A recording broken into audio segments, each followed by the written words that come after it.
जय हिंद साथियों। तो कैसे हैं? चलिए आशा करता हूं कि अच्छे होंगे, जहां होंगे एकदम मस्त होंगे, तंदुरुस्त होंगे। ओके, तो पिछला वीडियो में हम लोग देखे थे प्लांट किंगडम के अंतर्गत पादप जगत के अंतर्गत ये जो दो भागों में इसको बांटा गया, अपुष्पोद्भिद और पुष्पोद्भिद, ठीक ना। अपुष्पोद्भिद को आपको थैलोफाइटा, ब्रायोफाइटा और टेरिडोफाइटा, फिर थैलोफाइटा को तीन भागों में, ये सब जो है शैवाल है, कवक है और जीवाणु है। तो ये तीनों के बारे में हम पढ़ लिए थे। उसके बाद ब्रायोफाइटा और टेरिडोफाइटा के बारे में पढ़े थे। आज के इस वीडियो में हम लोग देखने वाले हैं पुष्पोद्भिद। पुष्पोद्भिद के अंतर यानी फेनरोगेम्स के अंतर हम लोग फेनरोगेमिया के अंतर्गत देखने वाले हैं। एक नग्नबीजी जिम्नोस्पर्म और एक आवृतबीजी एंजियोस्पर्म। ओके, तो इसके बारे में नग्नबीजी और आवृतबीजी के बारे में। फिर आवृतबीजी है एक बीजपत्री और द्विबीजपत्री। तो आज के इस वीडियो में हम लोग इसी को देखने वाले हैं। तो चलिए शुरू करते हैं। ओके, हम लोग देखेंगे पुष्पोद्भिद के अंतर्गत नग्नबीजी जिम्नोस्पर्म। ओके, देखिए इनके पौधे जो होते हैं ना, नग्नबीजी के पौधे, इनके पौधे वृक्ष, झाड़ी या आरोही के रूप में होता है। आरोही बढ़ते पौधे काष्ठीय, बहुवर्षीय, 1 वर्ष से ज़्यादा वर्ष तक और लंबे होते हैं। ठीक है, इनकी मूसला जड़ें, अब जड़ के बारे में हम आगे पढ़ेंगे। मूसला जड़ें जो होती है पूर्ण विकसित होती है। मूसला जड़ें क्या होती है? पूर्ण विकसित होती है। परागन की क्रिया वायु द्वारा होती है। परागन की क्रिया जो होगा वो वायु के द्वारा होगा। ओके,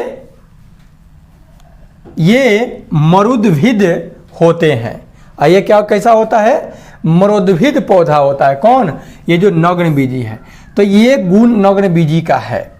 वनस्पति जगत का सबसे ऊंचा पौधा, वनस्पति जगत के अगर देखा जाए तो सबसे ऊंचा जो पौधा है वो सिकोया है। कौन है? सिकोया सेम्परविरेंस इसके अंतर्गत आता है। किसके अंतर्गत? वनस्पति जगत के सबसे ऊंचा जो पौधा सिकोया है वो इन नग्नबीजी के अंतर्गत ही आता है। इसकी ऊंचाई 120 मीटर है भैया, फीट नहीं है, 120 मीटर। इसे coast redwood of California भी कहा जाता है। Coast redwood of California किसको कहा जाता है? सिकोया। ये सिकोया जो है सबसे ऊंचा पेड़ होता है। ठीक ना। सबसे छोटा अनावृतबीजी पौधा जैमिया पिग्मिया है। और सबसे छोटा की अगर बात कहा जाए तो जैमिया पिग्मिया है। जीवित जीवाश्म साइकस, जिंगो बाइलोवा, साइकस, जिंगो जिलोवा, बाइलोवा, मेटासिकोया, ये सब है। जिंगो बाइलोवा को मेडन हेयर ट्री भी कहा जाता है। मेडन हेयर ट्री किसको कहा जाता है जी? जिंगो बाइलोवा को। जिंगो बाइलोवा को मेडन हेयर ट्री कहा जाता है। साइकस, साइकस के बीजांड, साइकस के जो बीजांड होता है एवं नर युग्मक पादप जगत में सबसे बड़े होते हैं। पादप जगत में सबसे। पाइनस के परागकण इतनी तादाद में होता है कि पीले बादल बन जाता है। जो पाइनस जो होता है ना पौधा, इसका जो परागन की क्रिया इतना होता है कि बूझ लीजिए कि वहाँ पीला बादल बन जाता है। तो परागन की क्रिया में तो परागकण जो होता है बहुत मात्रा में होता है। आगे देखेंगे। जिम्नोस्पर्म का आर्थिक महत्व जानेंगे। जिम्नोस्पर्म का आर्थिक महत्व, भोजन के रूप में साइकस के तनों से मंड निकालकर खाने वाला साबूदाना बनाया जाता है। इसीलिए साइकस को सागोपाम भी कहते हैं। बात समझे? साबूदाना जो बनता है, ये साबूदाना आपका साइकस के तना के मंड निकालकर उसका क्या किया जाता है कि साबूदाना बनाया जाता है। जौर टाइप के पूरा रहता है, उसी को कई प्रोसेस से गुजार करके साबूदाना बनाया जाता है। साइकस को सागोपाम भी कहा जाता है। सागो यानी साबूदाना, पाम सागोपाम कहा जाता है। लकड़ी, लकड़ी में चीड़ यानी पाइन सिकोया, देवदार, स्प्रू आदि की लकड़ी से फर्नीचर बनते हैं। चीड़ के पेड़ पता है आपको, 1000 वर्षों तक जीवित रहने वाला ये पेड़ है। देवदार, स्प्रूस, ये सब जो है आपका, ये लकड़ी, इसके लकड़ी से बढ़िया बढ़िया फर्नीचर, पलंग, चौकी, अच्छा अच्छा चीज़ बनता है। वाष्पीय तेल भी, चीड़ के जो पेड़ है इससे तारपीन का तेल निकलता है। देवदार की लकड़ी से सेड्रस तेल तथा जूनिपेरस की लकड़ी से सेडस्कास्ट तेल निकलता है। तो वाष्पीय तेल, ये ज़्यादा पूछता है कि तारपीन का तेल किस पेड़ से निकाला जाता है, तो चीड़ के पेड़ से, ठीक ना। और सेट्रस तेल जो है वो आपका देवदार। टेनिन, चमड़ा बनाने का तथा स्याही बनाने के काम में आता है कौन, टेनिन। ओके। रेजिन, कुछ शंकु पौधों से रेजिन निकाला जाता है, जो शंकुधारी जो हिमालय क्षेत्र में पाया जाता है, जिसका प्रयोग वार्निश, पॉलिश, पेंट आदि बनाने में किया जाता है रेजिन से। अब देखेंगे हम लोग, ये तो नग्न बीजी था, अब देखेंगे हम लोग आवृत्त बीजी, ठीक है। एंजियोस्पर्म, इस उप समूह के पौधों में बीज फल के अंदर होता है। बीज जो होता है वो फल के क्या होता है, अंदर, और वो नग्न है तो बाहर। इनके पौधों में जड़, पत्ती, फूल, फल एवं बीज सभी पूर्ण रूप से विकसित होते हैं। इस उप समूह के पौधों में बीज में बीज पत्र होता है। बीज में क्या होता है, बीज पत्र होता है। बीज पत्रों की संख्या के आधार पर पौधों को 2 वर्गों में वर्गीकृत किया गया है। बीज के आधार पर, उनमें बीज पत्र के होता है ना, उसके आधार पर एक बीज पत्री और द्विबीज पत्री। एक बीज पत्री पौधे उन पौधों को कहा जाता है जिनके बीज में सिर्फ एक बीज पत्र होता है। इनके कुल के नाम एवं प्रमुख पौधों का नाम दिया हुआ है, एक एक गो बीज होगा, ठीक ना। तो एक बीज पत्री और द्विबीज पत्री, जैसे चावल हो गया तो एक बीज पत्री है, गेहूं एक बीज पत्री है। लेकिन जैसे अगर कहेंगे मटर, चना, उसको तोड़िएगा तो 2 भाग होता है, ठीक ना। तो वे द्विबीज पत्री है। आइए देखते हैं कुछ कुल के नाम है। देखिए, लिलिएसी, लिलिएसी में आता है लहसुन और प्याज। इसमें कोई 2 बीज पत्री थोड़ी है, लहसुन। लिलिएसी कुल में लहसुन और प्याज है। पाल्मी, पाल्मी कुल में है सुपारी, तार, नारियल, खजूर, ये सब है। ग्रेमेनेसी, ग्रेमेनेसी कुल में आता है गेहूं, मक्का, बांस, गन्ना, चावल, ज्वार, बाजरा, जौ, जई आदि, ये सब आता है किसमें, ग्रेमिनेसी कुल में।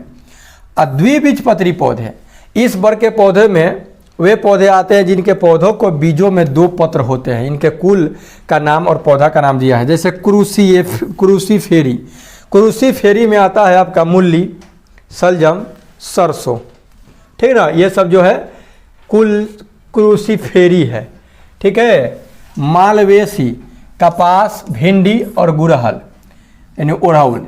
लेग्यूमिनेसी, बबूल, छुई मुई, कत्था, गुलमोहर, अशोक, कचनार, इमली तथा सभी दलहनी जो फसल है ना, वो सब आता है लेग्यूमेनी कुल में, लेग्यूमिनेसी कुल में। कंपोजिट, सूरजमुखी, भृंगराज, गेंदा, कुसुम, सलाद, डहेलिया, ये सब जो है आपका कंपोजिट कुल के अंतर्गत आता है। अब ज़्यादा लेवल उठाएगा तो यही पूछ देगा कि सूरजमुखी किस कुल का पौधा है, तो कंपोजिट कुल का पौधा है। इमली किस कुल का है, तो लेग्यूमिनेसी। जितना दलहन फसल है लेग्यूमिनेसी, कोई दिक्कत।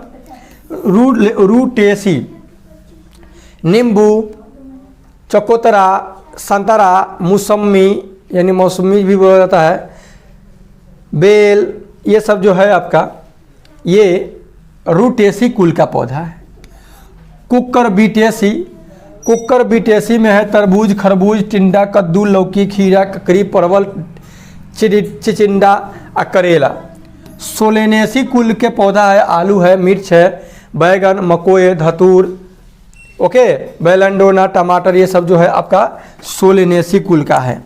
और रोजेसी, रोजेसी कुल का है, स्ट्रॉबेरी, सेब, बादाम, नाशपाती, ओके। तो ये सब जो है आपका किस कुल के है, रोजेसी कुल का है, ओके। तो ये सब था आपका द्विबीजपत्री। आइए देखते हैं आगे। पादप आकारिकी। पादप आकारिकी मतलब प्लांट मॉर्फोलॉजी जो है, इसके अंतर्गत पहले जानेंगे क्या है मॉर्फोलॉजी। आकारिकी का मतलब क्या होता है। देखिए, विभिन्न पादप भागों जैसे जड़, तना, पत्ती, पुष्प, फल आदि के रूपों में तथा गुणों के अध्ययन को ही आकारिकी कहा जाता है। जब हम पादप के जड़, तना, उन्ना, ये सब जितना भी उसका पार्ट है उसके बारे में जो अध्ययन करेंगे वही क्या कहलाएगा, आकारिकी कहलाएगा। अब उसके अंतर्गत हम लोग पढ़ेंगे रूट यानी जड़ के बारे में। बहुत इंपॉर्टेंट है जड़। जड़ पौधे का अवरोही भाग है। जड़ जो पौधे का क्या है, अवरोही भाग है। वो क्या होता है, पीठ बढ़ते रहता है, जो मूलांकुर से विकसित होता है। पौधे का जड़ किससे विकसित होता है, मूल अंकुर से। जब मूल जो अंकुर विकसित होता है तब पौधा का जड़ बनता है। अब जड़ जो होता है दो प्रकार का होता है, एगो मूसला जड़ होता है, एगो अपस्थानिक जड़ होता है। दो प्रकार के जड़ होता है, एगो मूसला, एगो अपस्थानिक जड़ होता है। ओके, जड़ सदैव प्रकाश से दूर भूमि में वृद्धि करता है। जड़ प्रकाश की ओर वृद्धि नहीं करता है, वो हमेशा क्या करता है कि प्रकाश से दूर यानी जड़ मिट्टी की ओर वृद्धि करता है, भूमि की ओर। मूसला जड़ों का रूपांतर देखिए, शंकु आकार गाजर। गाजर आप देखते हैं कि शंकु के आकार का होता है, ठीक ना। गाजर जो होता है आपका शंकु के आकार का होता है गाजर, बात समझे। तो ये है आपका शंकु आकार का गाजर होता है, ये भी जड़ ही है। कुंभी रूप सलजम, चुकंदर और सलजम जो होता है ये कुंभी रूप होता है। तुर्क रूपी मूली जो होता है तुर्क रूपी होता है। उसको भी मत डाल दीजिएगा कि गाजर के रूप में शंकु के आकार का होता है, नहीं। आइए देखते हैं आगे। फ्लावर यानी पुष्प, यह पौधों का जनन अंग है। सबको पता है पौधा का जो जनन अंग है वो कौन है, फूल है। पुष्प में बाह्य दलपुंज, पुमंग और जयांग पाए जाते हैं। ये उसका भाग है पुष्प का, दलपुंज, बाह्य दलपुंज, पुमंग और जयांग। इनमें पुमंग नर जननांग। अब क्वेश्चन इसे यही पूछेगा कि पौधे का नर जनन अंग कौन है, तो पुमंग है। और मादा जननांग कौन है, तो मादा जननांग जो है वो जयांग है। जयांग को मादा जननांग और पुमंग को नर जननांग कहा जाता है। पुमंग जो होता है, पुमंग में एक या एक से अधिक क्या होता है, पुंकेसर होता है। एगो चाहिए एगो से अधिक पुंकेसर होता है। पुंकेसर में ही परागकण होता है। परागकण जो कि परागन की क्रिया में यही जाकर के एक फूल के पुष्प से दूसरे फूल के एक पुष्प से दूसरे पुष्प पर स्थानांतरित होता है। जयांग इसमें अंडप होता है, उसमें पुंकेसर होता है और पुंकेसर में क्या होता है, परागकण होता है। और जयांग जो होता है इसमें अंडप होता है। अंडप के 3 भाग होते हैं, एक अंडाशय होता है ओवरी, वर्तिका होता है स्टाइल, और एक वर्तिकाग्र होता है स्टिग्मा, ठीक ना। पराग कोश से निकलकर अंडप के वर्तिकाग्र पर परागकणों के पहुंचने की जो क्रिया होती है उसको परागन कहते हैं। पॉलिनेशन। अब ये पॉलिनेशन भी जो होता है आपका 2 प्रकार के होता है, एगो सेल्फ पॉलिनेशन, एगो क्रॉस पॉलिनेशन। स्वपरागन और परपरागन। एक एगो पेड़ है उस पर कई पुष्प खिला हुआ है, तो एक पुष्प है, उस पुष्प पर अगर जाकर के परागन की क्रिया हो रहा है एक एगो पेड़ पर, तो उसको कहेंगे स्वपरागन। लेकिन ये एगो पुष्प हुआ, एगो और पुष्प, एगो ये पेड़ हुआ, एगो वो पेड़ हुआ, 2 गो, एक पुष्प पर से ले जा करके उस पुष्प पर अगर परागन क्रिया होगा तो हो जाएगा वो परपरागन होगा, ठीक है। निषेचन क्या होता है, फर्टिलाइजेशन। ये क्या होता है, वही जो होगा पराग नली बीजांड में जब प्रवेश करके बीजांड काय को भेजती हुई भ्रूण कोष तक पहुंचती है और पराग कणों को वहां ले जाकर छोड़ देती है। तो इसके बाद एक नर युग्मक अंडकोशिका से संयोजन करता है, इसको ही निषेचन एंड फर्टिलाइजेशन कहा जाता है। निषेचित अंड युग्मनज कहलाता है। जो निषेचित अंडा होता है उसी को क्या कहा जाता है, युग्मनज कहा जाता है, जाइगोट जिसको बोलते हैं, ठीक ना। निषेचित हो गया तो उसको बोलेंगे हम कहते हैं युग्मनज, बोलेंगे जाइगोट। आवृत बीजी में निषेचन त्रिक संलयन, जबकि अन्य जो वर्ग के पौधा होता है वो द्विसंलयन होता है। अब यही इंपॉर्टेंट हो गया बात कि त्रिक संलयन किस में होता है भाई, त्रिक संलयन निषेचन तो आवृत बीजी में होता है, ओके। और द्विसंलयन अन्य वर्ग के पौधा में। अनिषेक फलन बिना निषेचन के, कुछ पौधों में बिना निषेचन के ही अंडाशय से फल बन जाता है डायरेक्ट। इस प्रकार के निषेचन हुए फल को विकसित और अनिषेक फल कहा जाता है, ठीक ना। साधारणतः इस प्रकार के फल बीज रहित होते हैं, अर्थात इसमें बीज यूज होता नहीं है। केला आपका अनिषेक फल है। केला कैसा फल है? अनिषेक फल। पपीता अनिषेक फल, नारंगी अनिषेक फल, अंगूर और अनानास ये सब अनिषेक फल है। ठीक ना। साधारणतः जनरली रूप से अगर देखा जाए तो बीज रहित था, बीज नहीं होता है, लेकिन अब ये मत कहिए कि पपीता में तो बीज होता है, मैंने साधारणतः कहा जा रहा है। ठीक है। अब देखेंगे फल का निर्माण कैसे होता है।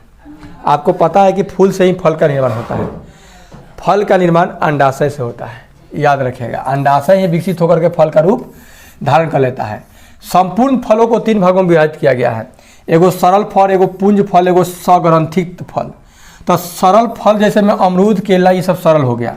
पुंज फल मतलब जैसे स्ट्रॉबेरी हो गया, रस भरी हो गया, ये सब पुंज फूल। पुंज है, पुंज मतलब एक पुंज के जैसा।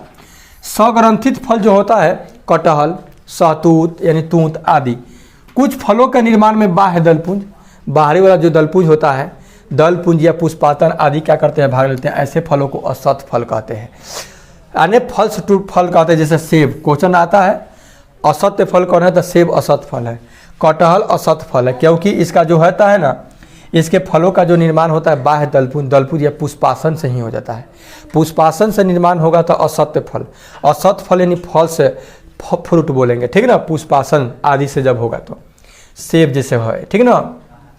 अब देखिए कभी काल क्या पूछता ही है। अब देखिए फल है खाने योग्य भाग। सेब का हम लोग पुष्पासन खाते हैं, क्योंकि वो पुष्पासन से ही विकसित होता है। पुष्प का जो आसन होता है वही विकसित होकर के फल का निर्माण कर देता है। तो ये हो गया आपका पुष्पासन खाते हैं। नाशपाती का भी पुष्पासन खाते हैं। आम के हम लोग मध्य फल भीति खाते हैं। अमरूद के फल भीति और बीज आवरण भी खाते हैं। बीज का आवरण और फल भीति दोनों खाते हैं।